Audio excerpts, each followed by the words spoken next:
Hey everybody, it's Tasha. This is my recap and review for Arrow Season 6, Episode 2, Tribute.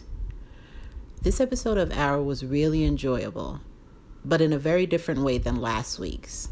Last week's episode was really high octane, whereas this one, they slowed it down a bit.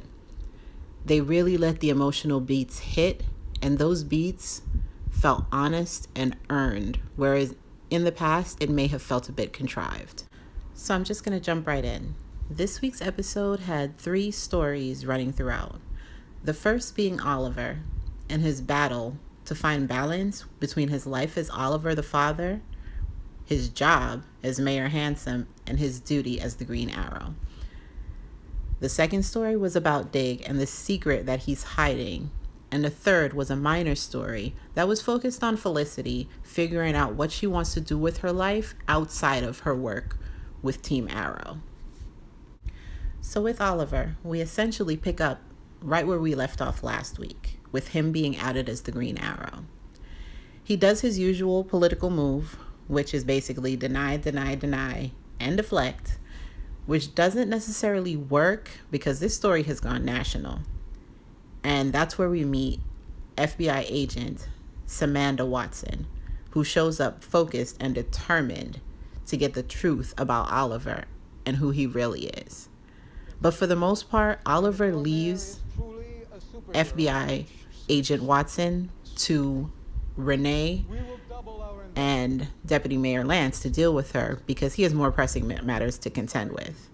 His biggest problem at the moment is that doing his mayoral duty, he decides he's going to take a tour with some Markovian delegates to entice them into building businesses and creating jobs in Star City. Unfortunately, he manages to let them get kidnapped by his old friend Anatoly because he can't exactly prove that he is the Green Arrow and fight them off. Anatoly then decides to hold them for ransom for the exact amount of $20 million, which is what Oliver has to rebuild the police precinct that the Black Siren destroyed. We are also made to believe that Anatoly released Oliver's identity as a way to tie his hands, so he had no choice but to pay the ransom.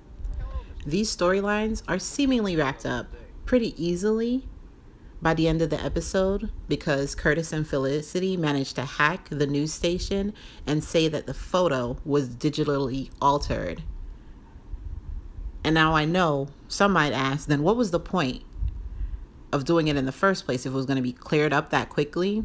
But if you've seen any of the promotional photos for later in the season, then you know that this story won't be going away that easily, and neither will Agent Watson. And for Anatoly, Oliver managed to find the captives and rescue them, but his friendship with the Bratva leader is destroyed.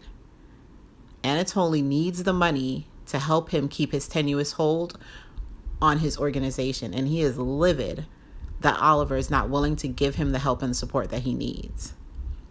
What I really liked with this was that they are slowly building this contemptuous relationship between Anatoly and his favorite American. I, for one, am hoping that they keep this at like a steady simmer throughout this season so that we have Anatoly as the main villain of season 7. They have known each other for as long as Oliver has known Slade. And as I've said in my past videos, I feel like this show is always at its strongest when the villain has a personal connection to Oliver. Now, the last portion of Oliver's storyline revolves around William. And can I just say thank you to the Arrow writers for writing him more like a 12-year-old? No more of the "you're the bad man" foolishness. This kid is smart, he's resilient, but he's still a child.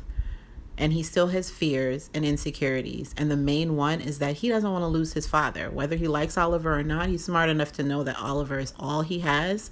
And he doesn't want to lose him the way he just lost his mother.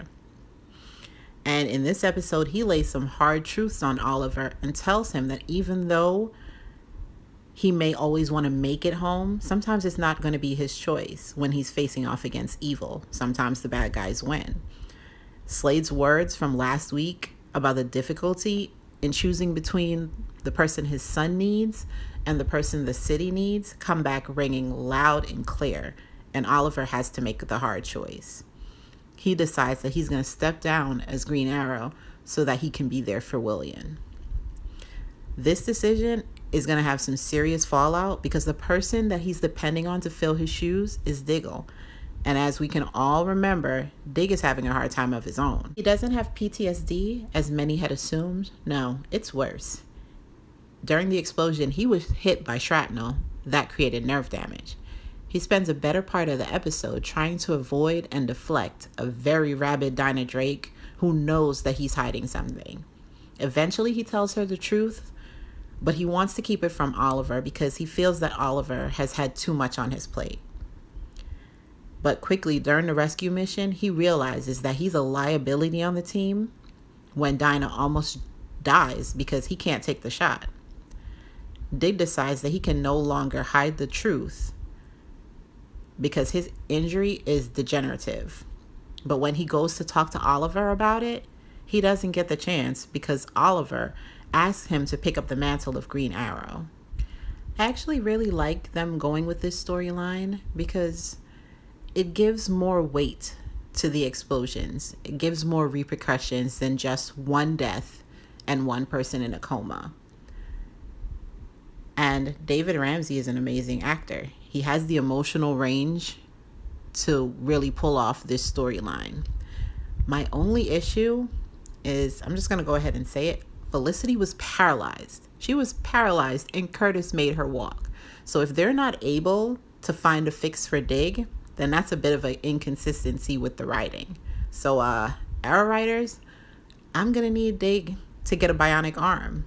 I need him to go cyborg because we do not need less Dig.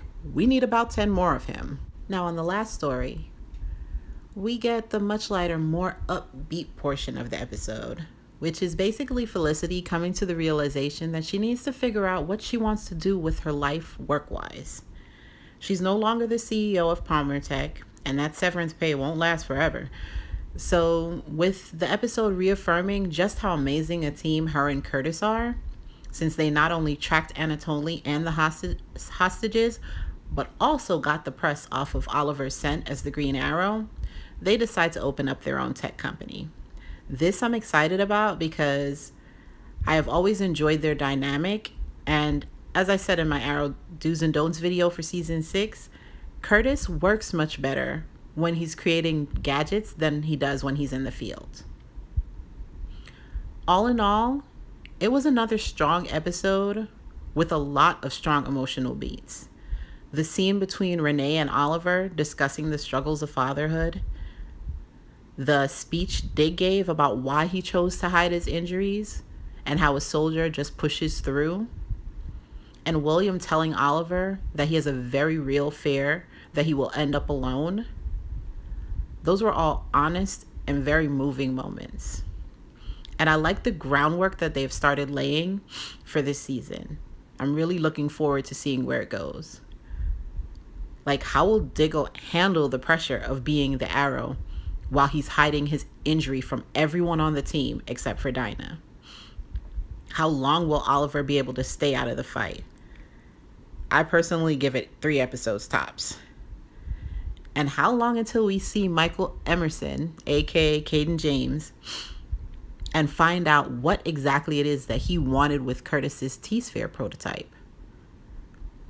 And lastly, who is the mole? They mentioned last week that only people in the mayor's office and the police force knew about the change of venue for the police graduation. So I'm wondering if said mole may be a shady cop who is buddies with one Richard Dragon. Anyway, what did you guys think of the episode? Any favorite moments?